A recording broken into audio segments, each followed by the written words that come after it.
Mesdames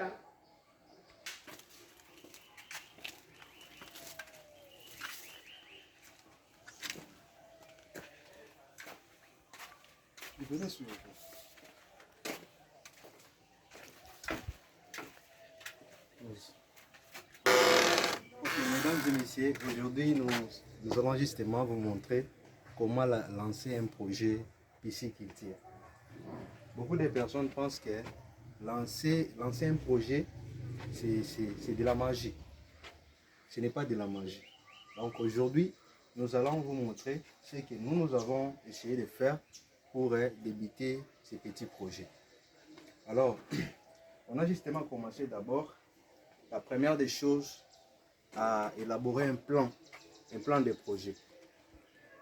La première des choses, c'est élaborer un plan de projet. Comment élaborer un plan de projet en question? Pour élaborer un plan de projet, n'est pas quelque chose. Je disais, élaborer un plan de projet, ce n'est pas de la magie. C'est quelque chose d'avoir tout simplement la volonté et puis de connaître la façon de procéder, comment vous pouvez faire pour élaborer un plan de projet. Ce que nous avons fait, avant toute chose, la première des choses, on remercie toujours Dieu. Après avoir remercié Dieu, dans votre projet, vous allez fixer des objectifs. Vous allez d'abord fixer des objectifs. Quels sont vos objectifs pour atteindre la réalisation de vos projets? Pour nos objectifs, c'était de faire, premièrement, engager la communauté de Vanga au système de production des poissons hors sol pour diminuer les coûts de vente des poissons ici à Vanga. Là, c'était notre objectif.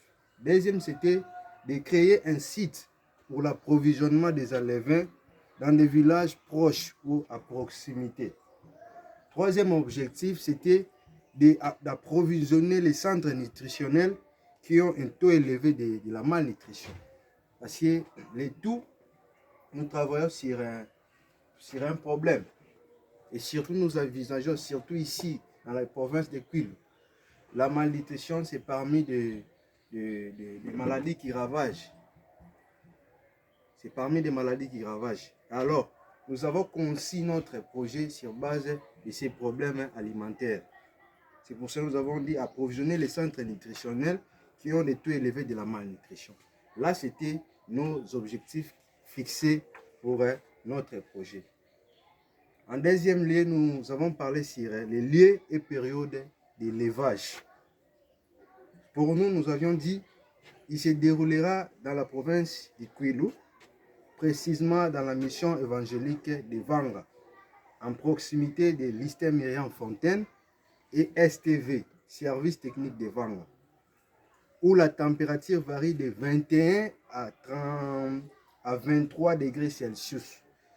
Ce projet allant du 20 mars au 20 juin. Par rapport au état des besoins, la première des choses, on avait essayé d'acheter. Là, nous sommes déjà sur base d'élaborer les besoins prioritaires. Quels ont été nos besoins pour que nous puissions lancer notre projet? La première des choses, nous avions essayé de concevoir ces bassins que vous voyez. Les bassins, après avoir conçu les bassins, vous achetez le matériel. Parmi les matériels, nous avons les sacs pour les alevins. Je ne sais pas si vous allez voir. Les sacs pour transporter les alevins. Parce que nos alevins, ce type des alevins, nous les avions achetés à Kinshasa. Et quitter de Kinshasa jusqu'ici à Vanga, c'est très loin. Vous devez toujours avoir un sac pour transporter les alevins. Et nous avions acheté les sacs. Et deuxièmement, on a conçu les bassins. Les bassins que vous voyez. Et troisièmement, on a acheté les puisettes pour transporter les poissons. L'épuisette, son importance, c'est quoi? L'épuisette, ça nous aide. Ok, je disais, vous aurez besoin de l'épuisette. C'est ça l'épuisette. L'épuisette, son importance, c'est quoi? Au moment où vous voulez peser les poissons, vous n'allez pas récupérer les poissons.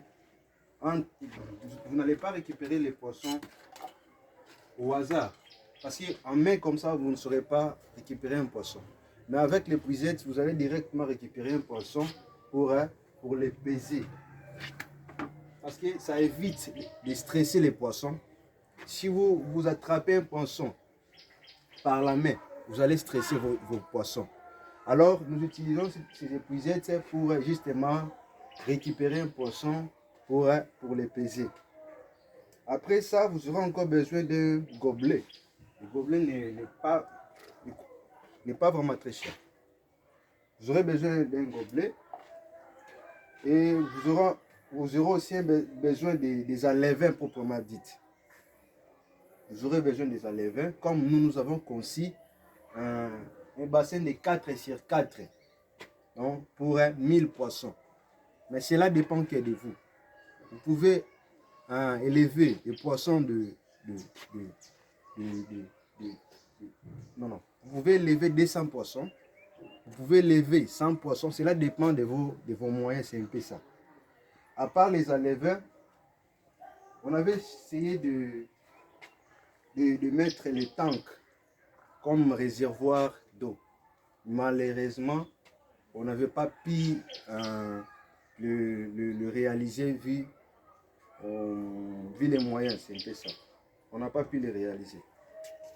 Et troisièmement, vous aurez besoin de filtres d'eau. Mais les filtres d'eau pour ce type de poisson ngolo, ce n'est pas vraiment important. Mais c'est important. Vu vos moyens, c'est important. Les filtres, son importance, c'est justement pour filtrer l'eau, des irés qui se retrouvent dans l'eau, qui peuvent mettre vos poissons en danger. Ça crée des toxicités de poissons. Des irés, ce sont des matières que le poisson y met, comme des sels. Ça crée la toxicité de votre bassin. Alors, pour ne pas mettre la vie de vos poissons en danger, vous devez en avoir aussi. Vous devez en avoir. Mais ce type aussi de poissons, ils sont vraiment très résistants. Donc le choix des poissons, c'est aussi important pour lancer un projet pisciculture. Le choix des poissons, c'est aussi important. Comme nous avons voulu élever les poissons de type ngolo, parce qu'ils sont très résistants. Deuxièmement, quatrièmement, vous aurez encore besoin de l'oxygénateur. Mais pour les poissons type ngolo, ce n'est pas vraiment important. Parce que nous avons mis sur l'eau, vous voyez, il y a des Congo Sika. Les Congo Sika sont importants justement pour tirer l'oxygène dans l'eau. C'est un peu ça. Parce que pour les poissons aussi, même s'ils sont résistants, mais ils ont besoin de quoi? De l'oxygène. Quand est-ce que vous aurez l'oxygène? Au moment où vous introduisez l'eau. L'eau qui entre dans les bassins, cette eau-là, ça va faciliter aussi l'oxygène dans les bassins. Deuxièmement, les plantes comme le Congo Sika, ça facilite aussi l'aération de l'oxygène dans les bassins. C'est justement ça. À part l'élaboration d'état des besoins, vous allez créer les liens et stratégies de vente de vos poissons. Comme nous avions choisi la stratégie comme communautaire et professionnelle. Ouais. Et sur ces points, nous avions dit, ces points visera plus sur l'investigation des marchés afin de connaître les prix des bases pour faire la majoration de la production des bassins. Comme par exemple les poissons de la rivière Pilou. 1 kilo de poisson ici revient à 10 000 francs.